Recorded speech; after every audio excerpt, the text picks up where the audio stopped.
Shalom Aleichem, everybody. We're continuing with our video Divrei Torah.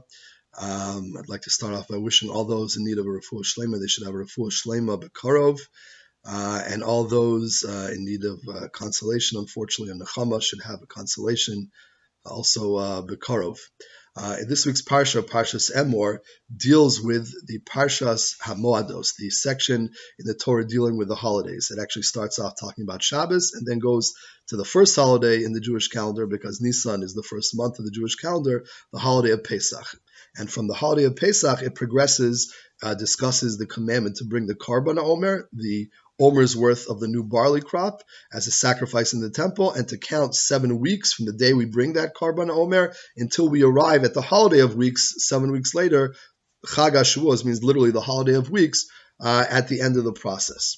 And the Torah, when it describes the day we are supposed to bring the Karban HaOmer on and start that 7-week count, right, which is known as the Sefiras HaOmer, which we are currently in the middle of, describes it. It says you bring the Karban HaOmer mimachras HaShabbos, on the day after Shabbos, which we'll see in a second what that means, and then from that day on you count 7 weeks. Now the question is, what is this phrase mimachras HaShabbos? You bring the Karban HaOmer and start the 7-week count mimachras HaShabbos, the day after Shabbos. Now the literal interpretation means Sunday, means the day after Saturday. Shabbos means Saturday, and the day after Saturday on a Sunday, you bring the Karban HaOmer and you bring this, you start this 7-week count.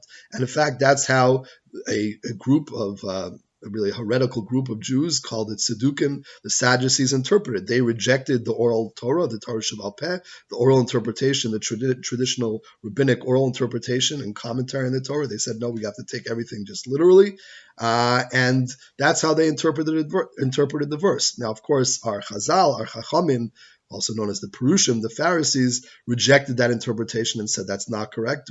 When Mimachras HaShabbos means, in this context, the day after Shabbos, Shabbos here doesn't mean Saturday, rather it's a reference to the first day Yom Tov of Pesach. First day, because Yom Tov is also called Shabbos or Shabboson, which literally means a day of rest. In other words, a day which you're supposed to cease from doing work, doing melacha. The Torah calls that Shabboson or Shabbos. So Mimachras HaShabbos in this context means the day after first day Yom Tov Pesach, meaning the second day Pesach is the day you bring this Karban HaOmer from the new barley crop, and that's the day you start counting the Sefiras HaOmer, the count of the 7 weeks. Mimachras HaShabbos, the day after first day Yom Tov Pesach. Now the question jumps out at us: why does the Torah use such a confusing term? If that's really what it meant, why did it say the day after Shabbos? Why is the Torah intent on calling Yom Tov Rishon of Pesach the 15th of Nisan of Nisan in this context? Why is it calling it Shabbos? We understand, yes, it's a day of rest, but it opened itself up for misinterpretation, as we saw. So why use such an ambiguous term? A term which can be misinterpreted. Why use that term in this context? Of course, a very basic question. And I heard an answer in the name of the Or Gedalia, Rabbi Gedalia Shor, who's actually also the Rebbe of Rabbi Waxlack, and I mentioned this to him, and he mentioned that he was also fond of this thought. I don't think it's Rabbi Shor's original idea, but he brings it down from others. The very powerful idea, which is as follows. There's a basic difference in general between Shabbos and Yom Tov, right? One of the basic differences between Shabbos and Yom Tov is that Shabbos is what's called Kviya V'Kaima, that it exists on its own. Basically, God, since He created the world in 6 days and rested on the 7th, He's the one who determines Shabbos. He's the one who sanctifies Shabbos. This is true without any human effort. Now, of course, we make Kiddush at the beginning of Shabbos, but that's merely an acknowledgement of the reality. Right, we acknowledge the sanctity of Shabbos by sanctifying it at the beginning through being Mekadosh, making Kiddush at the beginning of Shabbos. But that's merely an articulation of the pre-existing reality. Even if we didn't make Kiddush, Shabbos would still be holy and would still exist. As opposed to Yom Tov, on the other hand, right? Yom Tov, on the other hand, would not exist without human effort. What do I mean? Because Yom Tov falls out on a calendar date. Okay, for example, the first Pesach, right? It falls out on the 15th day of Nisan. Now, who determines the Jewish calendar? It's the Jewish people through Beis Din. When Beis Din was functioning normally, and they determined each month when Rosh Chodesh would fall out, when the new month would fall out based on eyewitness testimony of witnesses who saw the new moon, right, there was actually a 2-day window when they could declare the Rosh Chodesh. They could either declare it on day 30 of the old month or day 31 of the old month. If they declared it on day 30 of the old month, that means that turned day 30 of the old month and day 1 of into Rosh Chodesh, into day 1 of the new month, and the old month would be a shortened 29-day month. Or they could declare it on day what would be the equivalent of day 31 of the new month, of the old month rather, and thereby turning the old month into a 30-day month, and day 1 would be on what would have been day 31 of the old month. There never actually is a day 31 of the old month, but that's how they make it a full month. So basically, Beis Din has this 2-day window each month when to decide when Rosh Chodesh is. So based on their decision, that determines when the holidays are going to fall out, when day 15 of that month is going to be. When they decide day 1 is, that determines when day 15 is going to be, for example. So it's really the Jewish people, through Beis Din, determine when the holidays are going to occur, and thereby they really are the determinants, and they sanctify the Jewish holidays.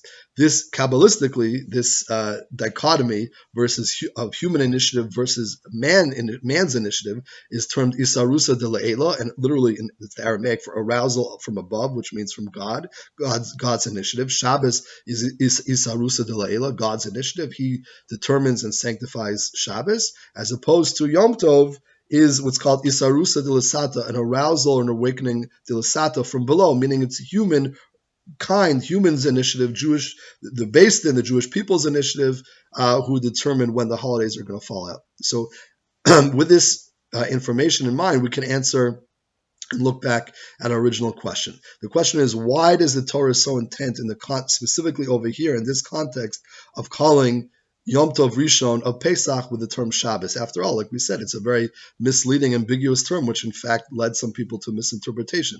Why does it call the first day of Pesach Shabbos? So let's analyze what are we celebrating on the first day of Pesach. On Tesvav Nisan, 15 Nisan, we're celebrating and commemorating Yitzias Mitzrayim, the day that God took us out of Egypt.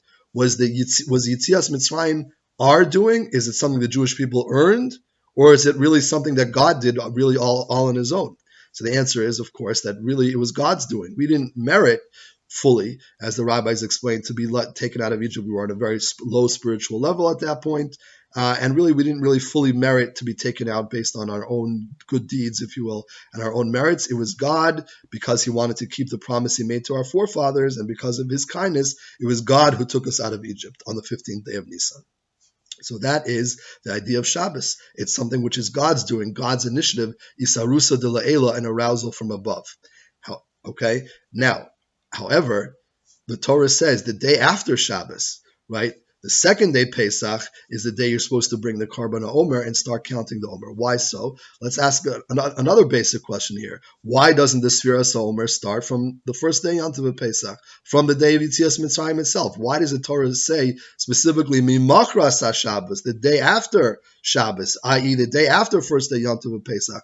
Namely, the second day of Pesach is the time we're supposed to start and bring the Karban HaOmer and start the Sefiras HaOmer process. Why is that so? So based on this understanding, we understand very well, because God is essentially saying, first day Yom Tov Pesach was Shabbos, was Isarusa de La'ela, it was an arousal from above, it was my doing, it was my initiative. You didn't earn it. It was my kindness, and because I kept the promise that I made to your forefathers, that's why I took you out of Egypt. It was my doing. It was an idea of Shabbos. It was something that was my initiative. However, Mimachras Shabbos, the day after Shabbos, the day after I took the initiative and took you out of Egypt, now I pass the baton to you. Now the ball is in your court. Now it's up to you to start working on yourselves and go through this 7-week period of self-improvement leading up to Kabbalas HaTorah, that now you should actually, through your own improvement, merit what lies at the end of this process, namely the holiday of Shavuos and Kabbalas HaTorah. Right? In fact, the Orach Chaim HaKadosh says the term that the Torah uses is usfartem lachem. You shall count for yourselves. Literally, that's what the term means. L'saper, or lispor rather, means to count. But the shorish of the word lispor, samach fei reish, could also be understood as sapir, which means is the Hebrew term for sapphire. Usfartem lachem, therefore, could be understood as you shall shine yourselves up like sapphire. Usfartem lachem, shine yourselves up, clean yourselves up from the muck and the contamination of Egypt. Now you work on yourselves. Now you, through your initiative and your effort, work on yourselves and merit the Kabbalah Satorah at the end of the process. So now we understand the sequence very well. The first day, Yom Tov Pesach, is Shabbos, right? That's God's doing. That's God's initiative. But the day after, now God says, Usvartam lachem, mimachras Shabbos. The day after my doing, my initiative, Isarusa de Leila, God says the day after Shabbos, now Usvartam lachem. Now it's your turn. Now you bring the Korban HaOmer and start counting from that day, of second day of Pesach, of mimachras Shabbos. You clean yourselves up and you now earn, you take stake in this process. You put in your effort and cleaning yourselves up and meriting the Kabbalah Satorah, which is the end goal of Yetzias Mitzrayim, which is the big payoff at the end of Chag HaShavuos, which is Matan Torah. Very beautiful and powerful idea. In addition, as I mentioned, we're now in the Zman of Sefira, of course, Parshas Emor, which discusses Sefiras HaOmer, always falls out in the middle of Sefiras HaOmer.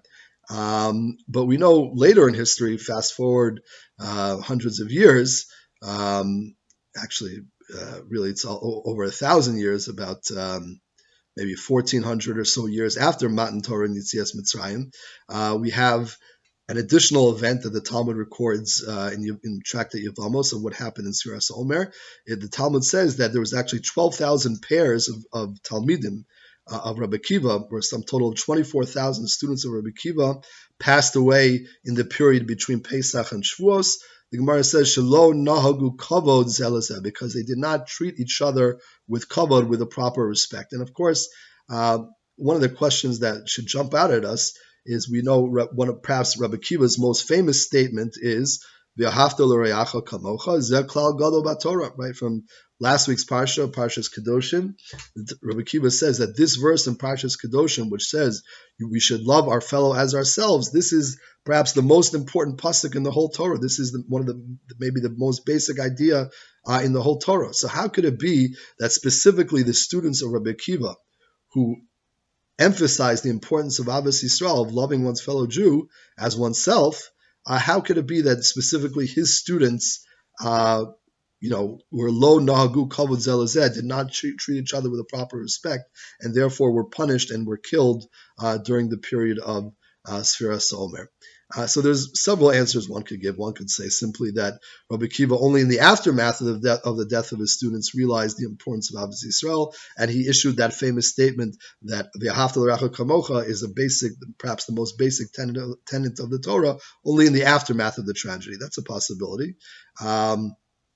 Alternatively, we could say that specifically because their Rebbe Rabbi Akiva was someone who emphasized Ahavas Yisrael, and they should have known better. And that's why the midas hadin, their punishment, they were treated so harshly when they failed in this area that their Rebbe emphasized so much. That's another possible approach. But the Shem Shmuel takes a different approach, and I think it's a very fascinating, interesting approach. And he says the following. He says, yes, the Talmidim of Rabbi Akiva actually, in a certain sense, excelled in V'ahavta l'reacha kamocha, literally loving one's fellow as oneself. But he explains the following. He says that they cared so much about their fellow students that when they saw their fellow students or their colleagues had a slightly different approach to their avodas Hashem, to their service of God, they felt, hey, wait a second, I know what the right approach is, and you are differing from my approach. I care about you so much. I want you to see the light. I want you to do it, quote unquote, the right way, which is, of course, my way. And because they did not give their fellow the respect that maybe his way is also a valid way, his approach also, as long as he's mechaven l'shem shamayim, he intends for the sake of heaven and is following halacha properly, in other words, he's within the daled amos of halacha, within the confines of Jewish law, right? Maybe he has a slightly different approach, a slightly different tact in avodas Hashem. But they Lo nagu kavod actually is the phrase, the Talmud. They did not treat their fellow with kavod, with respect. It could be maybe they had ahava for their fellow, tremendous love for their fellow, but they loved them so much that they said, "No, you have to be like me because I want you to do the right way. I want you to follow the right path. I care for your spiritual well-being so much that I want you to be exactly like me, which is, of course, my way is, of course, I know is the right way. I put in tremendous effort and thought into my approach, and therefore." I want you to be like that as well. I care for you. It's because I care for you so much that I want you to follow the way I'm approaching God and my particular way of Avodas Hashem. But of course, we know, as the story bore out, that that's a flaw. In other words, of course, we have to have ava for our chaverim, and for our re'im. We have to have love for our fellow Jew, but we also have to have kavod for our fellow Jew. We have to have the proper respect and understanding that, listen, I have my way because I'm unique and God created me, and God with a certain personality and certain midot and chunot, certain dispositions and ways of approaching things, and that's God created me that way because He wants me to serve God with my own personality, with my own approach. Again, of course, it has to be for the sake of heaven and within the confines of halacha. But within those constraints, there's a lot of room for individuality, and God wants that. That's why God created people differently. He could have just cloned. People are not clones of each other. God could have cloned Adam, but He didn't clone Adam. He made his offspring, each one with a different personality, each Jew with a different personality, with a different approach. So therefore, the students of the Talmidei Rebbe Akiva were lacking not an ahava for each other. Shemi Shmuel explains, not in love for each other. In fact, they loved each other so much that they wanted, and they were so convinced that each way, their way was the right way, that they did not give their fellow the proper kavod, the proper respect and space, if you will, that wait, I have my way, which is good, which is legitimate, but perhaps maybe just because, I have my way, which is a legitimate approach in Ahavas Hashem, so to my fellow, perhaps he also has a legitimate way, and we have to give the proper kavod, proper respect for our fellow Jew, not just ahava. Ahava, yes, love, but it also has to be coupled with kavod. And that's what the Talmud says. They died, shalom nahagu kavod zelazeh, that they did not give each other proper respect. They tried to force each other to be like them because they were so convinced that their way was the only way and only proper way to serve God. And that was their flaw. Very fascinating and interesting idea, the Shem Mishmul. Of course, it speaks to us as well, that of course, we have our own personal way in Avodas Hashem. We each have our own personalities, things we're good at. Some people are better, are big scholars. Some people are good at davening. They're very emotional. They have a good connection to davening and tefillah. Some people are very good at chesed, very outgoing in terms of very charitable, very giving. Everyone, of course, we all have to work on all these areas, but naturally we have an inclination to serve God in a particular area, which is the area of talents that God blessed us. So we have to realize that, yes, we have to figure out what our path in Avodas Hashem is. Again, within the confines of halacha, but that's a broad, pretty broad confines. We have to figure out our own personal path, what we're good at, how we could best serve God. But we also have to give the kavod to our fellow Jew that he has a unique personality and unique talents and unique character through which he could best serve God, through his God-given gifts. So it's very important to, at the one time, of course, we're all one. We have one Torah, we have to follow it. We have to, with its guidelines, halacha, with its parameters. But within that, we have to show respect and realize that there's harbe drachim lamakom, many different paths lead to the same destination, to serving God l'shem shamayim, for the sake of heaven. And that's perhaps one of the important avodot, this recognition, to recognize that our fellow has important strengths that we have to respect and nurture as well, and he has a path which we have to respect and nurture. That's perhaps one of the main things we have to work on during this period of Sefiras HaOmer, take the lesson of Rabbi Akiva's students. So I think, we see when we have a lack of kavod for each other, unfortunate things happen, as they happen to the students of Rabbi Akiva. But of course, when we work on that, we have not only proper ahava, not only proper love for our fellow Jew, but proper kavod, proper respect, and give our fellow Jew proper space and admiration and recognition and respect. That could be mitakein, that could fix these flaws and bring blessing and healing, the opposite of the plague that devastated Rabbi Akiva's students. Mirz Hashem, b'zchut are working on our Avas Yisrael and also our kavod for our fellow Jew, we will overcome our current plague, our current difficulties, and may God bring us healing in that merit. And may we be zoche come Shavuot, and even before that, come Lag BaOmer. Hopefully, the plague will have stopped, and we will be zoche to healing and to unity and respect of our fellow Jew, which will lead us to Shavuot, but ultimately, of course, to a redemption from our current difficulty, and not only that, but to the ultimate redemption, which is Bias Mashiach Tzidkenu. We should be zoche b'mehera b'yameinu. Amen. Have a great Shabbos.